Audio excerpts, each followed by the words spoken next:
Greetings once again, all you mages out there. Duuz-Diz-Din back again with more fairy tale, The 100 Years Quest. Previously, having returned home in order to regroup and maybe find out some information on the 5 dragon gods, Natsu and the gang came to the guild hall, only to find that, well, after all the wear and tear to the guild, most of their old documents have been pretty much destroyed. However, an opportune arrival of Saber looking to hang out a little bit might prove useful, as they have their own great and mighty records. And after a friendly competition, Fairy Tale has been granted access to Sabertooth's private archive. I mean, Sting is the current guildmaster, which I forget sometimes, and being the Natsu fanboy that he is, it was only a matter of time before he said yes to Natsu. But interestingly enough, Sting has added a caveat to giving them access.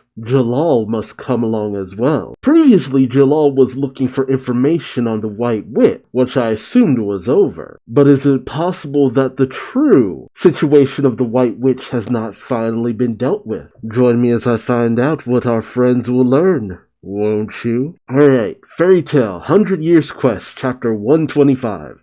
The Study Hall of Saber! Ah, nice. In representation of the Year of the Rabbit, you got our Sabertooth girls, well, the Sabertooth sisters, I guess I should say, Angel and Yukino, or Serrano and Yukino. It's the Year of the Rabbit, please treat us well this year. Ooh, yes. Aw, you even have a little Frosh in a bunny outfit, that's adorable. Alright, we pick up in Eastern Fiore Kingdom, the city of Gazania, the Wizard Guild Sabertooth, and man, the guild hall is very immaculate. You've seen it before, right? It is a great looking place, right? And we pick up in the Great Library Study Hall of Saber. Now that is a magical archive. Naturally, book lover Lucy fangirl saying, wow, this is amazing. And Wendy says, there's so many books. Astute observation, Wendy. Sting says, we've got books from every corner of the world,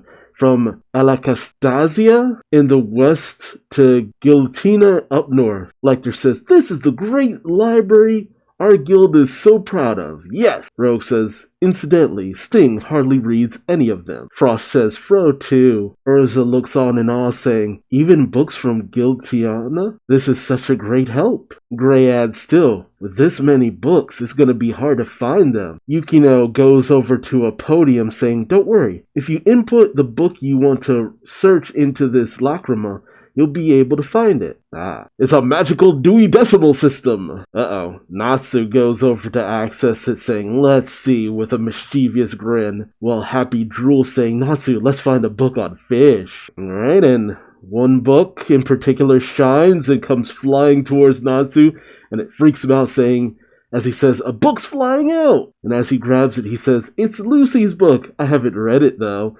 Aw, that's so cool, though. Lucy blushes, saying, you even have my book here. Hey, I mean, to be one of many books in something called the Great Study Hall, I'd be kinda honored. Happy shout, fish! Fish! But Carla tells him, oh, be quiet. Minerva accesses it next, saying, at times like that, you should use keyword searches. Fish. Oh god, Minerva, do not encourage him. Something starts shining. Oh, okay. I guess there are several books that have stuff about fish. Happy gets excited saying, wow, so many fish. Carla corrects him saying, they're books. Minerva continues to indulge Happy saying, if the search range is too broad like this, then rummaging through them will be a problem. For instance, I'd recommend you add keywords such as fish, delicious, and cooking method. Natsu gets excited saying, alright, let's play! Of course, he'd figure out some way to make a game of the library. Lucy gets annoyed saying, the library isn't a place to play. Gray accesses the lacrima, putting in the very interesting keywords of how to treat a woman, rain woman, being hit on. I wonder what he's looking into. Even Wendy's like, Gray, what exactly are you looking up? But an unknown figure leans back in their chair in the library, telling them, "Geez, just shut up." Lucy sees this figure and reacts. Ah, it's Serrano. In a bikini. Why are you in a bikini in the library? Isn't this the last thing we saw her wearing during the Alvarez Empire stuff? Don't tell me that's just her regular attire. I mean, not that I'm complaining, she a baddie, but still. Serrano shushes them, saying, "You're supposed to be quiet in a library, you know?" She can't get it. Damn. Yukino calls out, "Big sister!" While Lucy says, "Serrano, long time no see." But Serrano shushes them again, saying, "Shh. You're in a library, so act like it." While Gray, now down to his skivvies, suddenly says, "Then do something about that outfit." Though Happy notes, "You too, Gray." Serrano adds, "You're free to use the study hall of Saber however you like." Although Sting says, "That's not for you to decide." Lecter says, "That's the authority of Master Sting, yeah." But Serrano adds, "I'll allow it, but oh, weren't you supposed to bring Jalal with you?" It's weird that she says, "I'll allow it." I mean, is she in charge of the library, or does she just like spending her time here? Urza tells her, "He should be on his way. Don't tell me you're the one who said you had business with Jalal." I think I said that last time, that maybe it was Serrano, but I wasn't quite sure. Or maybe someone else said that. I don't know. The release schedule for this sometimes gets my memory jumbled. Serrano says haughtily, "You bet I am." Urza says, "You don't have to go through me to get in touch with Jalal." But Serrano leans in, saying, "It has something to do with you guys from Fairy Tale too, you know." Got her boobies all over that panel. Urza turns away, saying, "All right, I'll leave this to all of you." Lucy says, "Got it." Wendy questions, "Do they have a book on the 5 dragon gods?" Well, Carla, knowing that their mission is supposed to be a bit of a secret, says, "Wendy, don't say that out loud." Sting then adds, "Just make sure you don't make a mess of anything. That goes for you, Natsu." But Natsu has already vandalized several books as well as the floor, saying, "Hey, who do you think I am?" Sting freaks out, saying, "Right when I said it." Rogue says, "We'll take a look around here." Frost adds, "Fro too." While Minerva says, "If you make a riot, I'll teleport you straight to the basement." While Lucy looks around, saying, "Natsu's already gone." Oh, I will admit this is an interesting dinner date. Sting and Serrano on one side, Jalal and Urza on another, and of course, Urza has her signature piece of cake. Urza Scarlet will always indulge in sweets when the time calls for it. What is that face she has? Like she's teasing them. Yeah, she probably is. Yeah, she says, "You two really are alike. When are you getting married? How many kids do you want?" Oh my god. Jalal shouts, "Where did that come from?" While Urza says nervously, "It's not like that between us." Oh god. Serrano starts getting up close with Sting, saying, "You're a cool guy, Sting. How about you and me go out too?" While Sting says, "Quit joking." It's hard to tell with her. Is she interested in Sting, or is she just messing around?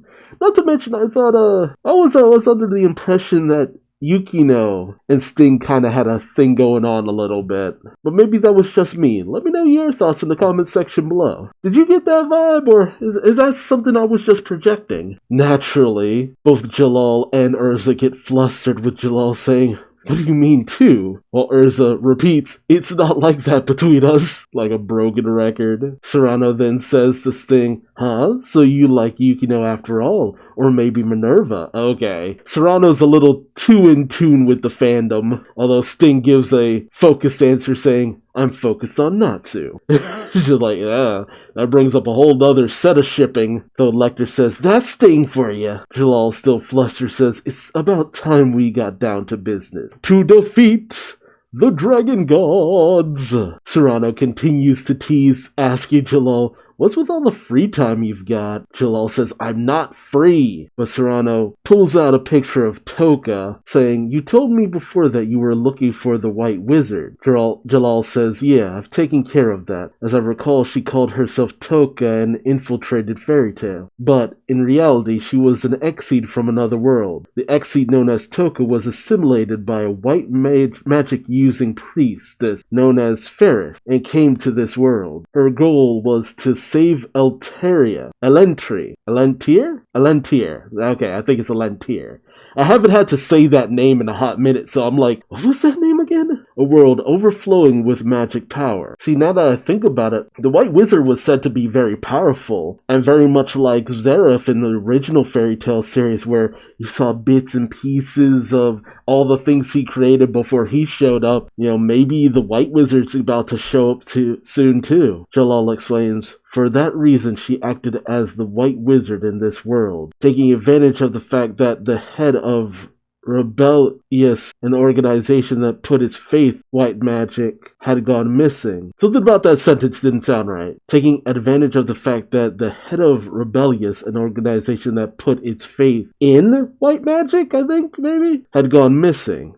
That's probably it. She infiltrated Rebellious and took the top position for herself. That briefly rings a bell. Rebellious. Serrano says that's exactly it. Rebellious. Jalal and Urza are startled by this. As Serrano explains, the White Wizard said to rival the Black Wizard Zareth himself, and the true founder of Rebellious. I know where she is. I mean, is that a good or a bad thing? Is it going to turn out that the leader of Rebellious, the White Wizard, is one of the dragon gods? Jalal says, I see. But that's not as much of a threat as it was with Toka. And for some reason they have that line repeat. Translators, I love what you do, but might have needed to read this over just at least one more time. Serrano pauses, then gets huffy saying, geez, I can't believe you. And here I finally got some intel for you. It is unfortunate she went through all this trouble, but it's obvious. With that kind of information, we're gonna have something dealing with the White Wizard come up, but I'm just questioning in what capacity. Sting tells her, don't get so worked up. Jalal says, I'm sorry, Serrano, that's not what I meant. Serrano goes, But Urza says, good grief, the least we can do is listen. But Serrano, still incensed, says, listen, you're acting all high and mighty, I won't tell you. Jalal, trying to defuse the situation, says,